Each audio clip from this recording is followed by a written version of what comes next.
Hello friends, welcome to Kalpana Joshi's kitchen. आज આપણે દૂધીના ઢોકળા બનાવીશું। જો તમારા ઘરમાં દૂધીનો વપરાશ ઓછો થતો હોય તો આ ઢોકળા જરૂર બનાવજો। એટલા સરસ બને છે ને કે તમારા ઘરના સભ્યોને જરૂર પસંદ આવશે। તો ચલો આપણે ઢોકળા બનાવવાનું શરૂ કરીએ। મેં નાની સાઈઝની દૂધી લઈ લીધી છે। તો સૌથી પહેલા આપણે એને છાલ ઉતારી લઈએ।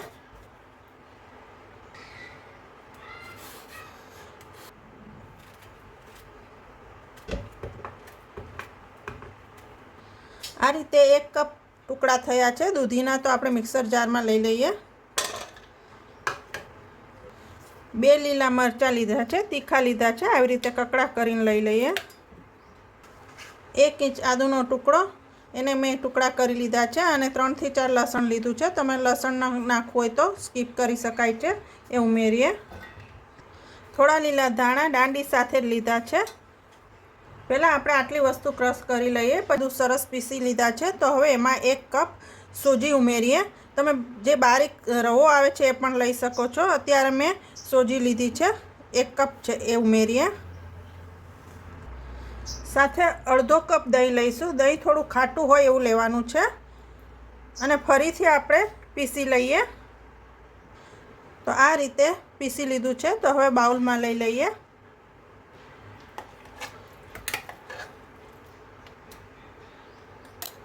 આમાં અડધો કપ લીલા વટાણા મારી પાસે છે, એટલે અધકચરા ક્રશ કરીને ઉમેરી રહી છું। તમે આની જગ્યાએ સ્વીટ કોર્ન પણ લઈ શકો છો। અધકચરા ક્રશ કરવાના છે, તો આપણે કરી લઈએ। આ રીતે અધકચરા રાખવાના છે, તમે જોઈ શકો છો। તો હવે મિક્સ કરી દઈએ। હવે એમાં 1/4 કપ ચણાનો લોટ લઈએ અને 2 ટેબલસ્પૂન ચોખાનો લોટ લઈએ। હવે મસાલા કરીશું। તો એમાં 1 ટેબલસ્પૂન તેલ લઈએ, જેથી ખાતી વખતે ગળામાં અટકે નહીં। 1/2 ટીસ્પૂન હિંગ લઈએ। 1 ટીસ્પૂન હળદર લઈએ। સ્વાદ પ્રમાણે મીઠું ઉમેરીએ।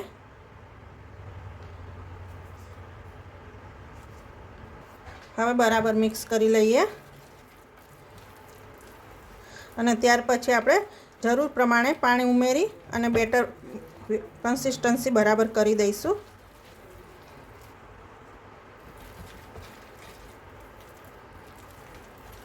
સરસ મિક્સ થઈ ગયું છે। તો અત્યારે બેટર બરાબર છે। તો હવે ઢાંકીને આપણે 15 મિનિટ માટે રેસ્ટ આપીએ, જેથી અંદર જે આપણે સોજી ઉમેરી છે એ સરસ ફૂલી જાય। 15 મિનિટ પછી આપણે ચેક કરીએ। તો તમે જોઈ શકો છો સોજીએ પાણી એબ્ઝોર્બ કરી લીધું છે। તો હવે આપણે આમાં જરૂર પ્રમાણે પાણી ઉમેરી અને કન્સિસ્ટન્સી બરાબર કરી લઈએ। તો અત્યારે મેં અહીંયા 1 કપ પાણી લીધું છે। થોડું થોડું ઉમેરી અને આપણે બેટર બરાબર બનાવી દઈએ। તો સૌથી પહેલાં હું અત્યારે 1/4 કપ પાણી ઉમેરું છું। થોડું થોડું ઉમેરવાનું છે।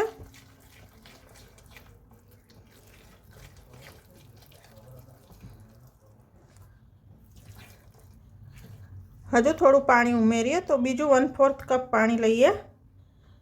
તો મેં અડધો કપ લીધું છે। બે વખત મેં 1/4 કપ પાણી લીધું છે, એટલે અડધો કપ પાણી ઉમેર્યું છે।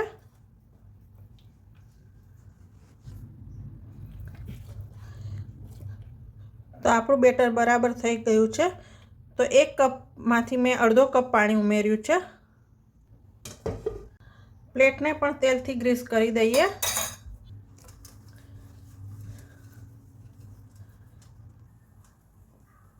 હવે બેટરમાં આપણે 1 ટીસ્પૂન ઇનો ફ્રૂટ સોલ્ટ ઉમેરીએ।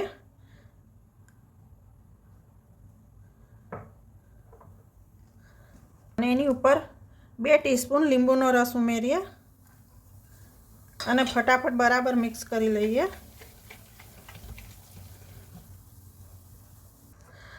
અને બેટરને પ્લેટમાં લઈ લઈએ।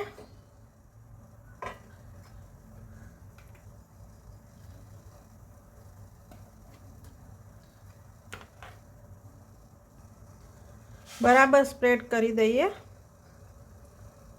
અને ઉપરથી લાલ મરચું પાવડર સ્પ્રિંકલ કરવાનું છે।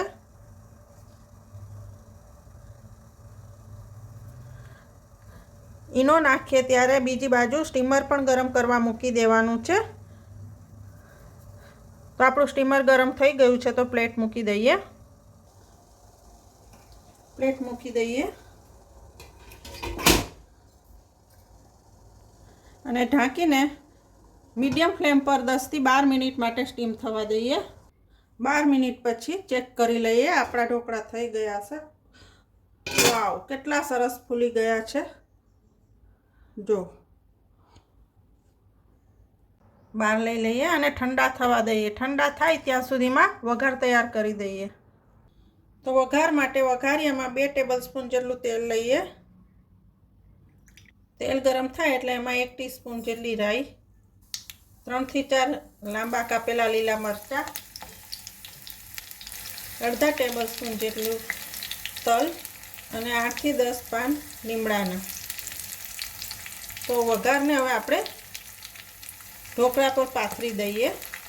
ઢોકળા ઠંડા થઈ ગયા છે, તો કટ કરી લઈએ. વઘારને પાથરી દઈએ ઢોકળા ઉપર.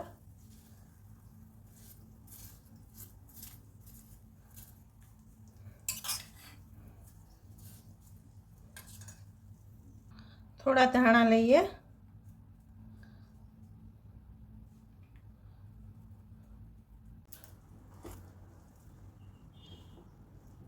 તો તમે જોઈ શકો છો આપણા ઢોકળા સરસ જાળીદાર બન્યા છે અને એકદમ ફૂલી ગયા છે.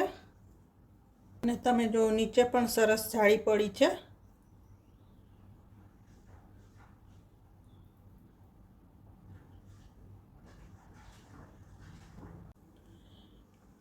તો તમે પણ આ રીતે જરૂર બનાવજો.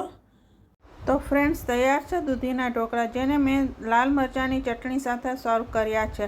અને આ ચટણીની રેસીપી મેં મારી ચેનલ પર અગાઉ અપલોડ કરેલી છે, જેની લિંક ડિસ્ક્રિપ્શન બોક્સમાં આપેલી છે, તો આપ જોઈ શકો છો. તો જો તમને મારી ઢોકળાની રેસીપી પસંદ આવી હોય તો લાઈક કરી, અને હજુ સુધી મારી ચેનલ સબસ્ક્રાઈબ ના કરી હોય તો જરૂર સબસ્ક્રાઈબ કરજો અને બાજુમાં આપેલા બેલ બટનને પ્રેસ કરજો, જેથી નવા વિડીયોના નોટિફિકેશન આપના સુધી પહોંચી શકે. Thank you.